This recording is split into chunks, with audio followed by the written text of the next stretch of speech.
As the 7th edition of the Nigerian Diaspora Investment Summit, NDIS, draws closer precisely next month from 5th to 7th November 2024, stakeholders, organizers, facilitators, among others, are offering mouth-watering opportunities at the One-Stop Investment Summit. The Diaspora this week is peeping specially into the upcoming investment summit by laying bare the benefits and opportunities for investors, uptakers, matchmakers, and many others. We also have our complimentary segment of health tips by Association of Nigerian Physicians in the Americas and our Diaspora of the Moment. Stick around and enjoy the program. This is The Diaspora, your favorite show. I'm Juliana Vincent Yakubu, your anchor. Please stay.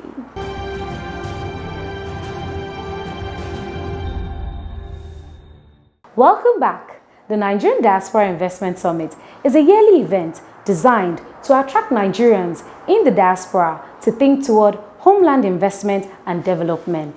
Thank you. Welcome to the Diaspora.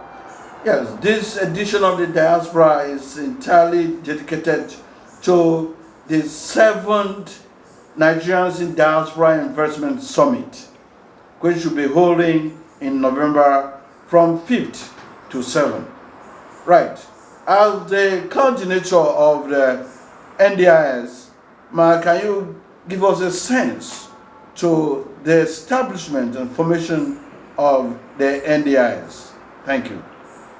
Thank you, Mr. Gabriel. Thank you, everyone. Thank you for this wonderful opportunity today. The Nigerian Diaspora Investment Summit, which we call NDIS, was inaugurated in 2018. And the aim of it was to leverage the resources that exist within the diaspora, the global diaspora community, in order to ask for them to participate and help to build a nation. And the best way we want to do that is for them to come and invest in the micro, small and medium enterprises. So the goal is for Nigerian diasporas to come and invest in businesses in Nigeria. Not necessarily for them to stop whatever it is they're doing and come to Nigeria and establish businesses, but to look at the existing entrepreneurs and see which ones they may be able to invest in, of course, after due process. And some also have interest in investing in governments. So we also advise the government to come and pitch as well, so that anyone who's interested in public-private sector partnership could actually also leverage on this platform that we've created. And the main thing is to connect business-to-business opportunities for diasporas to come and explore opportunities in Nigeria, foster business partnerships, and it's not always going to be about economic investment. It can also be technical investments. It can be in the form of mentorship. So all these various sectors that exist in Nigeria, people who are interested are invited to come and invest. So that was really the rationale. Now, 2024. 7th NDIS. What is there? What's the focus? Well, as the theme says, if we look at it, it's investing in Nigeria. If I may actually go to the theme, it's in the background. So I'm trying to move. Okay, adapting stability through diaspora investment. Navigating the path to posterity and prosperity. Wow. Yes. So what do we expect, right? The amazing thing about NDIS and the amazing power of the diaspora is the network that we have all built all over the world.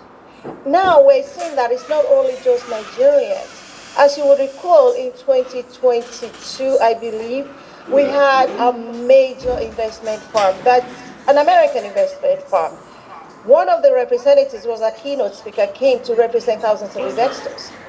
American investors, predominantly African American or Black American investors.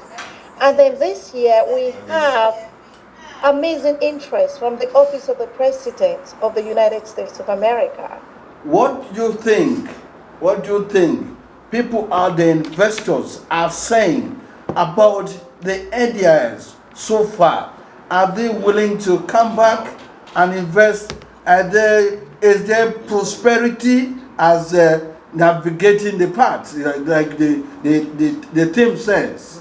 You know, Let me tell you one thing candidly. All of us members of the NDIS coordinating team, we have all invested in Nigeria. We're all investing in some of these entrepreneurs, and every single year we invest more and more. So there's your evidence right there. The other is we have the same people who keep coming back. They keep coming back because they keep seeing different opportunities to invest in. Some of them even donate money for some of the MSME awards. There are about 3 of them that every single year they keep donating to the best MSME pitchers. So these are people who find credibility in what's going on, who are yielding results from their investment into these MSMEs. So the investors are coming back. What else can I say? People are giving us feedback that, yes, from what they gained from previous NDIS, they're coming back. I personally am already seeing return on my investment, so I'm going to invest again. So many of us are doing the same thing. So investors are really communicating with us about the impact, about the opportunities, about what has been going on with them, and about their desire to continue to attend NDIS. We have some who are not just coming back to invest, they're bringing others with them. There is a particular out of Atlanta, Georgia, who has been one of the best supporters of NDIS. Not only are they bringing their members, they are also inviting other stakeholders within the Georgia community who have interest in Africa to come and divert their interest into Nigeria. One of the prime features of the NDIS is the pitching session, a matchmaking business event. 7th NDIS coming up in November. What's your role? Like I said, I represent the Nigerians in Diaspora Commission in the organization of the summit, of the Nigerians in Diaspora Investment Summit. And the role we play is the role of facilitation, coordination, and bridge building. We provide the necessary support to the Nigerian Diaspora Summit Initiative, who are the major organizers of the summit, led by no less a person than Dr. Badewa Adejubi Williams. Right. So, yeah, let me come in here. Let me go to a particular aspect of the NDIS that going to pitching. Pitching is crucial to investment. How far has it been? Giving knowledge of that, especially in the just completed NDIS 2023 and looking forward to the NDIS 2024, the pitching session. How has it been? okay. The pitching session is actually one of the most interesting aspects of the summit. Before I got involved in the pitching activities of the summit, I usually watch the what we call the Dragon's Den, and I could see what it takes for people to actually prepare themselves to be to be ready to get involved in any kind of startup or business. The pitching session that takes place in the Nigerian Diaspora Investment Summit is akin to that. As a matter of fact, is a very professional session that kind of prepares all the startups that are expected to pitch during the main event. And it prepares them, it gives them the guidelines of how to do it. And you see some very robust rehearsals taking place. I've received many testimonies and feedbacks from beneficiaries of these pitching sessions where they confess how professionally sharpened they end up being after the pitching sessions and eventually during the main event. So what the pitching does is basically to help them communicate to tell their audience, to tell the investors who they are, what products they have on offer, and how they want investors to come in to support their ventures. You see, the Nigeria Diaspora Investment Summit is an avenue where you bring investors on the one hand, and you bring startups or companies who deserve to be seen and be given support by investors across the globe, especially from Nigerians in the diaspora. Now, what we are trying to do here is that we have, on the average, about 17 million Nigerians who are living in the diaspora, but we want to connect them back home.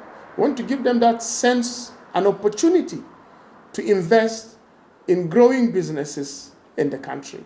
And that becomes a major platform. Now, you as a diaspora or the average Nigerian diaspora who wants to invest needs to see the areas of interest that he or she will be willing to invest in. But beyond that, they need to be convinced. You need to understand where our Nigerians in diaspora are coming from. They are coming from some of the best investment clients, so they need to be given something that is almost as good as that in terms of the pitching session, in terms of knowing what the business is all about, who are the sponsors of the business, and what kind of due diligences they have undertaken. Giving a retrospective lens review of the successes recorded in the previous 6 editions, Barrister Kachi Okezie, a major stakeholder, says the 7th edition is unmissable. You have been part of the NDIS from start. Yeah. What impacts have you recorded? What impact can you say? What is the dynamics of the NDIS with where you sojourn and where you come to exhibit this very laudable initiative, and how sustainable it's going to be? Thank you. Thank you so much. I think it's important to understand some context here. I think what's most important here is to understand why NDIS came about in the first place. We have a lot of our people, Nigerians in diaspora, doing very well. Many of them in the age bracket of retirement, post-retirement age bracket, with a lot of disposable income. They're not swayed to invest in Nigeria because of the metrics and the media messages coming out of Nigeria. That would discourage anybody from investing. So they are investing in Nigeria in spite of those negative narratives coming out of there.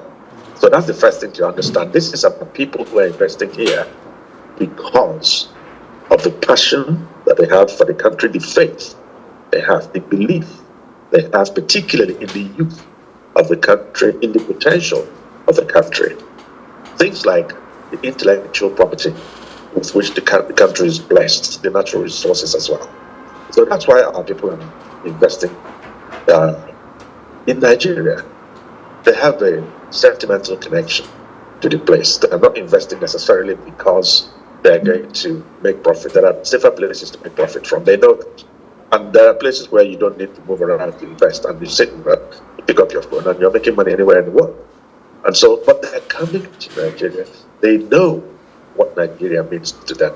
And so it's important that, particularly in the present dispensation, that those who organize and run the affairs of Nigeria need to be actually well informed of the depth of those connections, the strength of the spirit that people have, for, in terms of their heritage, where they come from. Very important to them, and it's not to be, messed around with. So that is the issue of why the Nigerian, the typical Nigerian in diaspora. Mr. Shola Erogbobo of the IT and Accreditation Department of the NDIS says the records and attendance have been massive and encouraging. I'm the planning committee member, and I'm in charge of registration the website, and also help them maintain the social media. Right. From more specifically, this program is virtual. Right. Yes, and physical. That means you have an incident room. And for virtual participants, what is your estimate? For virtual, since it's gonna be, it's gonna be on the Zoom, YouTube. So, by the Zoom thing, we expect roughly about 2,000 online participants. So far, we have about 100 people have registered. They've indicated they will be participating, but there's enough room for at least 2,000 participants. Can you give us a sense into the strength of participation in previous NDIS? Let's say maybe last year, 2023, what was your total figure of virtual participants and those in situ? From last year, the virtual participants, I think, concurrently it varied. So I think we have between 1,000 and 1,500. Then the physical participation was roughly about, we get close to 400 physical participants. Okay, so what's your projection for this year? Well, roughly the same thing. The State House, we expect 400 participants, which includes our, like I said before, general participants, invited guests, and several other people.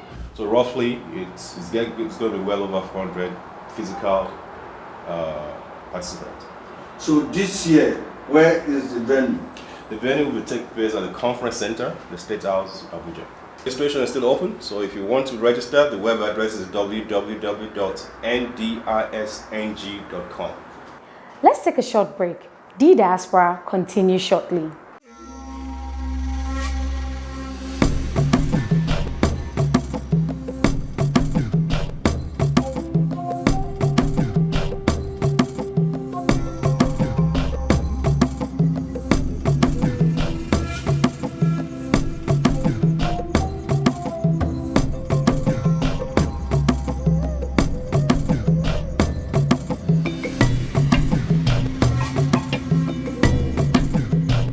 This walk that you're walking, even though it was known as the point of no return, we see it now as the joy of return. The spirit of Africa could not be broken by the transatlantic slave trade. You cannot lose the spirit. And the divine force, the spirit of Africa, has brought us back today. Welcome to home.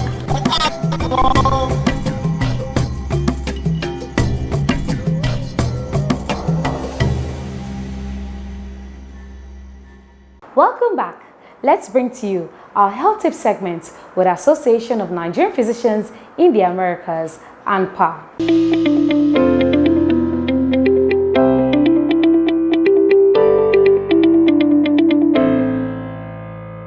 Heart disease is a very common element that affects people worldwide, but particularly in Nigeria, it's a significant cause of morbidity and mortality.